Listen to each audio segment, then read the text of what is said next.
Welcome to మన saving ideas gold scheme సిరీస్లో ఇది పార్ట్ 4 అనమాట. గోల్డ్ స్కీమ్ గురించి చాలా డీటెయిల్స్ తీసుకున్నాం. అయితే గోల్డ్ స్కీమ్లో 2 టైప్స్ ఉన్నాయి. సో మనం గోల్డ్ స్కీమ్ తీసుకోవాలనుకోవడం ఇంపార్టెంట్. అయితే అందులో ఎలాంటిది తీసుకుంటున్నాం అన్న దాన్ని బట్టి మనకి ఎక్కువ బెనిఫిట్ ఉంటుందన్నమాట.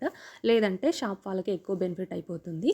అదేంటి అంటే గోల్డ్ స్కీమ్లో 2 టైప్స్. ఒకటి మనీ యాడెడ్ స్కీమ్ ఉంటుంది, ఇంకోటి గోల్డ్ అక్యుములేషన్ స్కీమ్ అని ఉంటుంది. అంటే ప్రతి నెల మనము కొంత డబ్బులు కడతాం కదా స్కీమ్ కింద 11 నెలలు. అయితే అలా కట్టేటప్పుడు షాప్ వాళ్ళు అడుగుతారు, ప్రతి నెల మీరు కడుతున్న అమౌంట్ అన్నది మనీలా యాడ్ చేయమంటారా అన్నది మనీ అక్యుములేషన్ అనమాట. అంటే ఫర్ ఎగ్జాంపుల్ 5,000 కడుతున్నాం అనుకోండి ఎవ్రీ మంత్.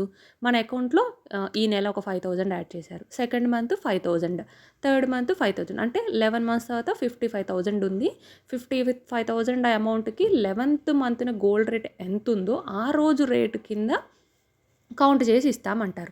సెకండ్ది వచ్చేసరికి గోల్డ్ అక్యుములేషన్. అంటే ఈరోజు 5,000 కడితే ఈ మంత్ కింద ఈరోజు ఫర్ ఎగ్జాంపుల్ 7,000 ఉందనుకోండి గ్రామ్ రేటు.